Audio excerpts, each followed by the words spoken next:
Y'all, it has been one heck of a week here in my house. And because of that, I've had a little bit of creative block, you might say. So today's video is going to be a little different. Stay tuned to see what I do to kind of move past that. My name is Sandra, and I specialize in repurposed, upcycled vintage home decor and all of your DIY needs. You can find us on all of the social medias linked below, and everything I'm using in today's video will be linked below, as well as our website. You can find DIY paint, Sweet Pickins Milk Paint, Iron Orchid Designs, Roy Cycled Treasures, Connie Lines and Designs, and more. And in today's video here, guys, I've been in a slump. If you follow me over on Facebook, two of my kids were hit by a drunk driver last week. They are fine, but we've been just dealing with a lot, trying to get that taken care of.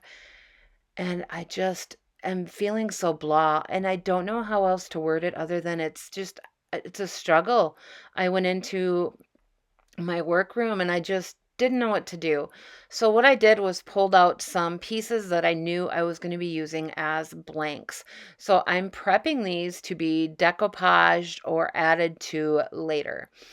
This piece here is getting White Swan painted on it, and I'm leaving that beautiful wood-toned frame because I really liked it. So we're going to put 2 coats of paint on this and then let this dry up. You did see me use the finger sander there with 220 grit sandpaper. The paint that was on there was not raised, but I just wanted to give it a good scuff and get rid of what I could have, especially the shiny gold.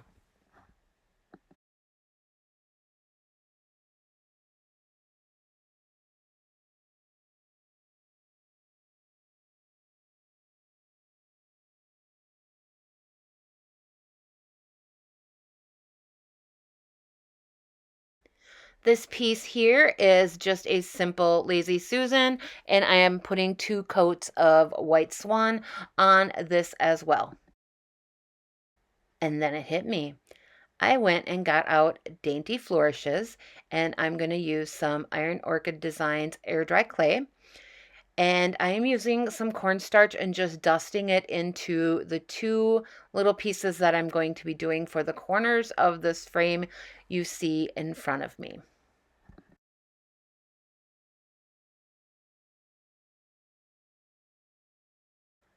This is how easy Iron Orchid Designs clay is to use. I literally smushed it in there with my fingers and wiped off the excess, and it is perfect. It is so easy to use. And then I'm going to do the other one. Normally, if these were bigger, I would flip this over and peel back the mold and it would automatically release those pieces. But because these are little, I just kind of bent the mold a little bit, popped them out, and then I'm going to go ahead and create 2 more of these pieces.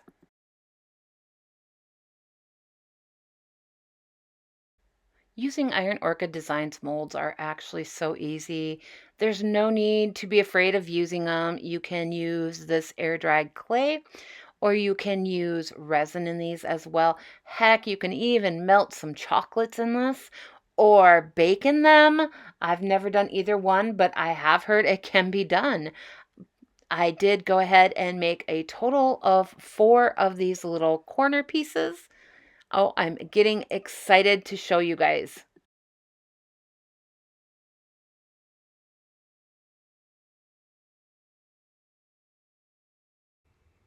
I'm going to be using Titebond Quick and Thick glue to glue these little corner pieces down. And yes, I'm doing this while my pieces are still wet. I am just applying enough on there using my finger to spread that glue out and remove any excess glue that might be on there, and then placing it down firmly but not squishing out the details.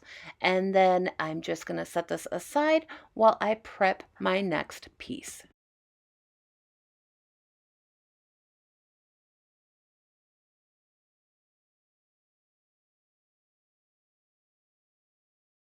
So this is the art that was in there when I got this frame.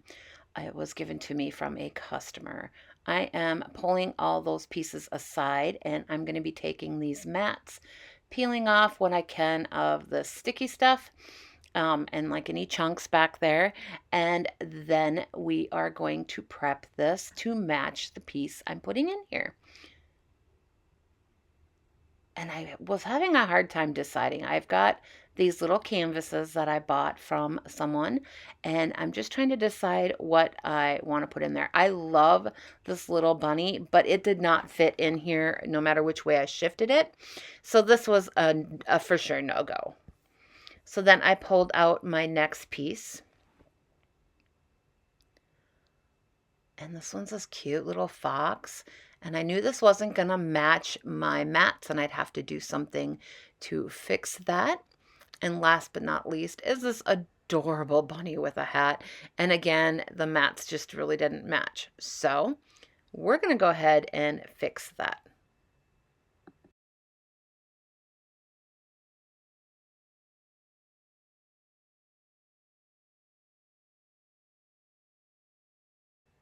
But first, let's go ahead and paint our frame. I am using the Little Dipper brush by DIY. You guys, these are fabulous brushes. The bristles are so super soft, and when you're dealing with painting still wet little molds there, these are not going to damage them in any way. They get in all those little nooks and crannies and allow me to get a really good coat of paint on my piece. This will get 2 coats of White Swan on the whole piece. Now back to these mats, you guys. I'm taking out Monet's Garden, I believe is what this one is, and painting that inner mat this color. Now this is already a green, but for the one I chose to do, it doesn't quite match. So I'm going to go along the inside of this piece and get all of that painted up, and then any of like the cardboard color showing through, I am going to be painting as well with the 2 colors I will be doing these mats. And as you can see, I am using an artist brush and just going really slowly. I probably should have picked a smaller artist brush for this part right here, but it was able to get the job done, and I was able to move on to the second color. I did only do 1 coat of the green.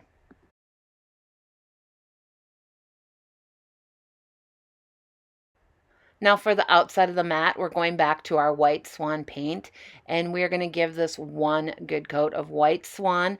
This is just like a real thick cardstock, and it's absorbing the paint pretty well. I did go in and touch up 2 little spots because it's textured that I didn't get into very well the first time around. I just go in really slowly around the green parts and give this a good coat of this paint. And then we're going to use our hair dryer to speed up the drying on this because I don't want it curling.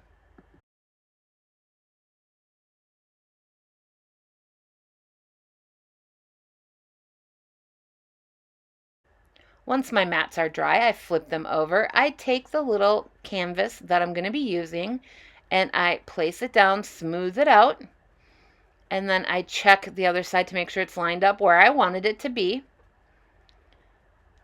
And then I'm going to take that piece was originally in there and place that on top of this so that it's got a good back behind it. And I didn't want that little pear showing through, so I went ahead and put that on the back side. I'm so sneaky not showing you all this yet. We are going to go ahead and clean up the glass really well, place all these pieces back into here, paste the cardboard on the back. I'm just going to use hot glue in the corners to attach it. And I chose the fox, y'all.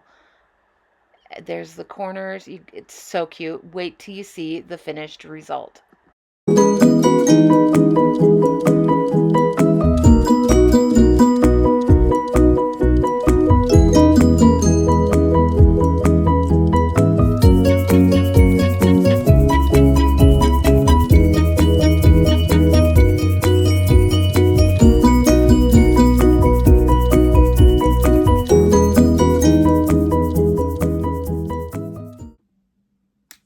did you think?